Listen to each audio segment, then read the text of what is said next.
राजेश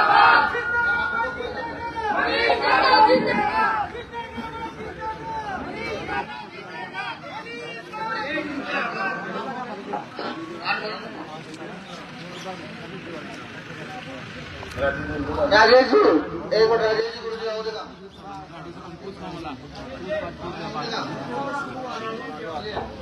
गाड़ी तो जाम है या मंदिर जल जाएगा ना खाली वाला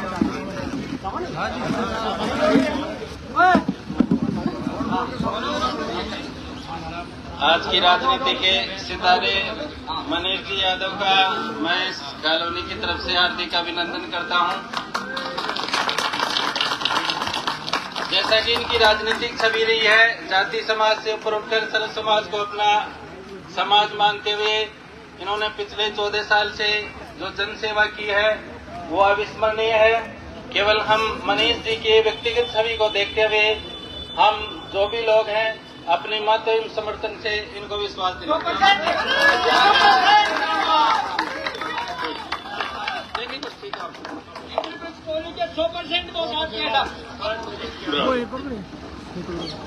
मनीष यादव जी को देखते हुए अपन सभी भाइयों को, आज मेरी 66 साल उम्र हो गई, बाकी मैंने कभी नेता को पैर छूते हुए नहीं देखा, न किसी को हाथ जोड़ते हुए देखा। तो ये अपना भाई है, तो अपना बेटा है, तो अपन को जब खुशी होगी कि जब ये जीत करके भारी बहुमत से जीत करके अपने आएंगे, जब अपन को भारी बहुमत ये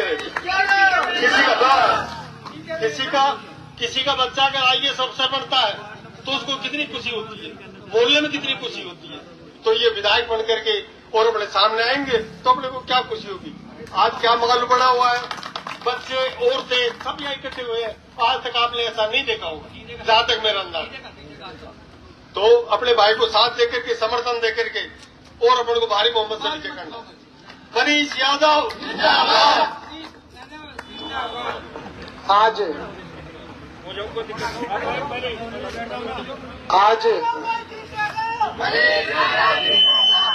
आज इंद्रप्रस्थ कॉलोनी में ये चुनावी जनसंपर्क के इस अभियान में आयोजित इस सभा में हमारे बीच में मौजूद उपस्थित आदरणीय बद्री प्रसाद जी, यहाँ बाबूलाल जी बालानी साहब, रामोतार जी शर्मा साहब, रामगोपाल जी बालानी साहब, भागीरथ जी राजपुरा, सुनील जी पत्रकार, मुकेश जी चांदोलिया, संतोष जी सैनी, पुष्पेंद्र जी पंचोली, मोती जी जांगीर, महेंद्र जी मोदी, जय सिंह जी, लक्ष्मण जी गुरुजी, राजेश जी गुरुजी, धोनाराम जी कुमावत, जयप्रकाश जी बालानी, गिरधारी जी सैनी, नवल जी बालानी, गोपाल जी शर्मा, राजेश जी शर्मा, बहुत सारे नाम मैं नहीं बोल पा रहा हूँ। सभी उपस्थित बड़े बुजुर्गों, माताओं, बहनों, नौजवान साथियों, प्यारे बच्चों,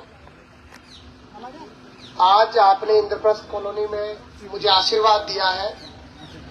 मैं हमेशा जीवन भर इस बात का ऋणी रहूंगा। आप सब लोगों ने मुझे कहा कि हम व्यक्तिगत रूप से आपको वोट दे रहे हैं, हम आपके काम को देख करके वोट दे रहे हैं। मैं आपसे निवेदन कर रहा हूं कि मेरा 13-14 वर्ष जो लंबे समय यहाँ पर सेवा का काम रहा है वो आपने देखा है, और विजय गुप्ता जी भी खड़े हैं, जो मेरा आपने देखा है। लेकिन मैं आपसे आग्रह कर रहा हूं कि ये 25 तारीख जिस दिन चुनाव है, अब चुनाव के बाद मुझे जो आप जिम्मेदारी देने वाले हैं, अगर वो काम भी आप मेरा देखोगे तो मैं आपको निश्चित रूप से कह सकता हूं, जो वातावरण 5 वर्ष में यहाँ के स्थानीय विधायक ने बनाया है, उनके एजेंटों ने बनाया है, यहाँ पर खुली दलाली, खुला भ्रष्टाचार, हमारे यहाँ के हॉस्पिटल की खुली बदहाल व्यवस्था, हमारे यहाँ का कोई ऑफिस हो भ्रष्टाचार से अछूता नहीं है। हमारे यहाँ पर पूर्ण रूप से ऐसा शासन है, कोई भी छोटा सा काम किसी व्यक्ति का हो, दलाली दिए बिना काम नहीं होता। और 4-5 लोग हैं, उनके चक्कर काटते रहे जनता और परेशान होती रहे। मैं गलत कर रहा हूँ कि सही कर रहा हूँ? सड़क की व्यवस्था, नाली, पानी का संकट ऐसा जिसकी कोई हाल नहीं।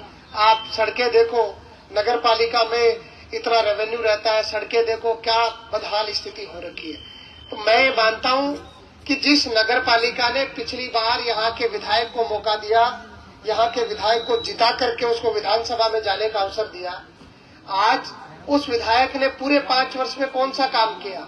हमारा शाहपुरा जिला बन जाता है, राजस्थान में 22 जिले बने, उसने शाहपुरा के जिले की बात नहीं उठाई और केवल अपना एक ध्येय रखा कि कैसे भ्रष्टाचार करना और सपरिवार।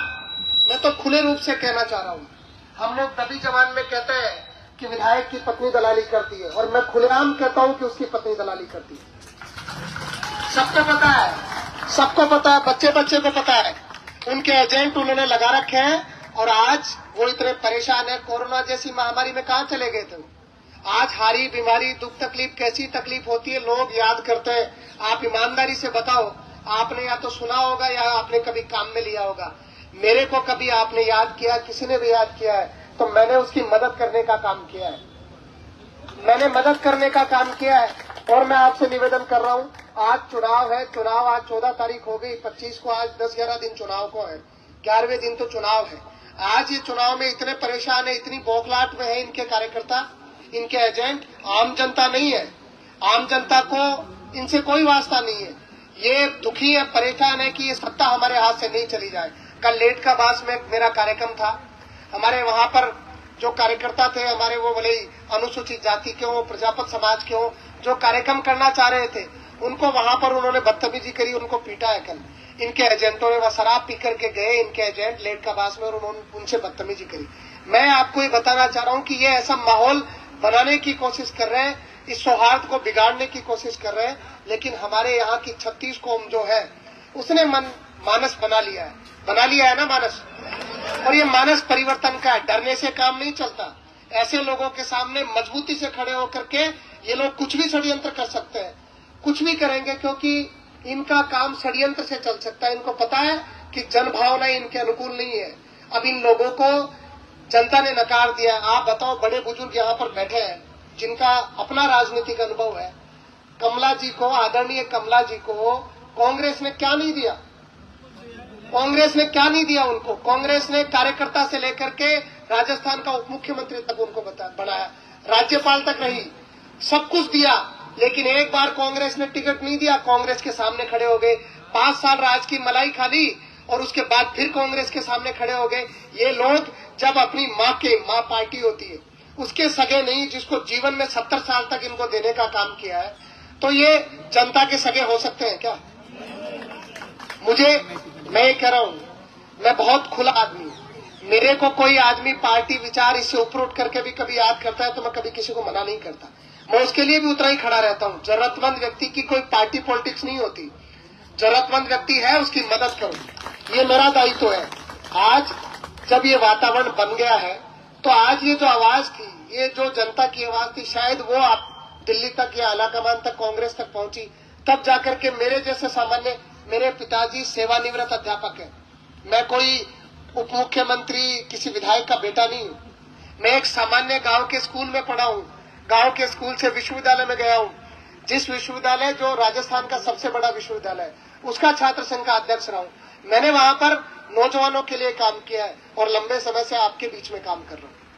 हताश होना तो कब का घर बैठ जाता, लेकिन मुझे पता है कि जनता को जाकर के जागरूक किया जा सकता है, जनता को समझा, और जनता इनका काम देख रही है कैसे 5 वर्ष में इन्होंने अन्याय अत्याचार, हमारे यहाँ पर सरेआम गोलीकांड, सरेआम लूट खसोट। आप अस्पताल में जाओ, अपनी मोटरसाइकिल लेकर के जाओ, मरीज को दिखाने, पीछे से मोटरसाइकिल चोरी हो जाती है।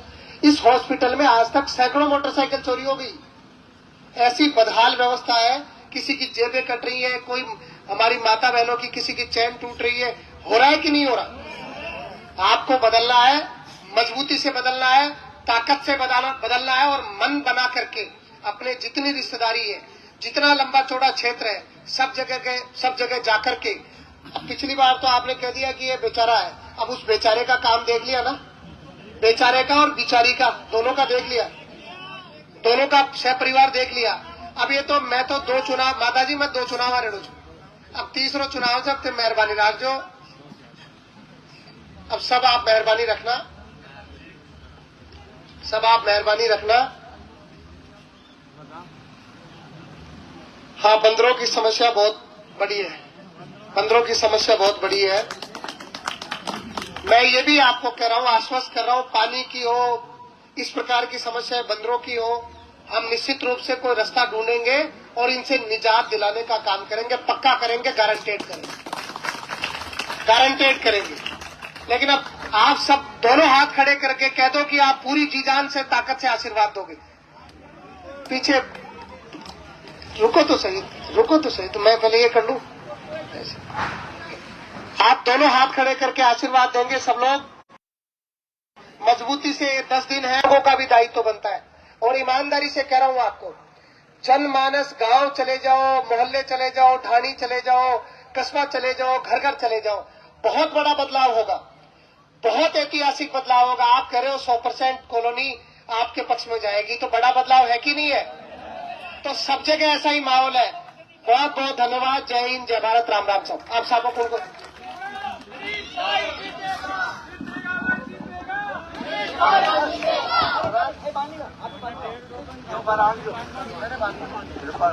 ठीक है माता जी।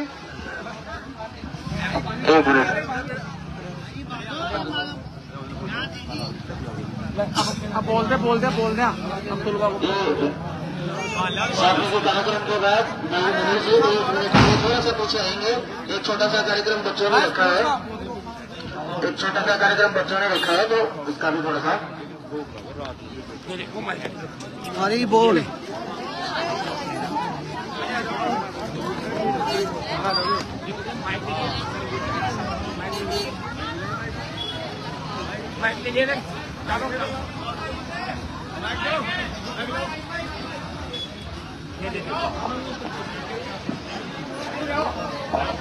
हेलो हाँ जी, खड़े गया भाई साहब।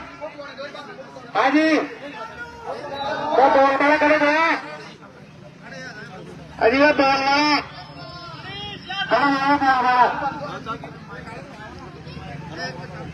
अरे बोलो ना यार, बोलो। हेलो, मनीष जी ने हमारे घर से विवाह की, तब 7 यूनिट खून तुरंत दिलवाया था SMS से। ऐसे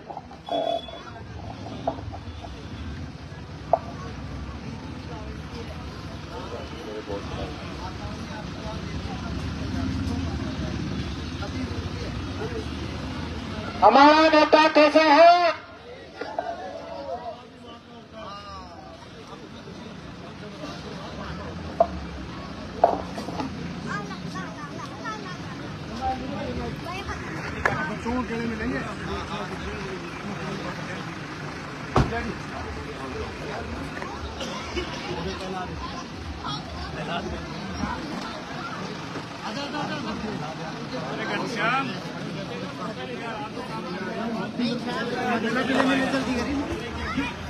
गुट का मत मिला भाई।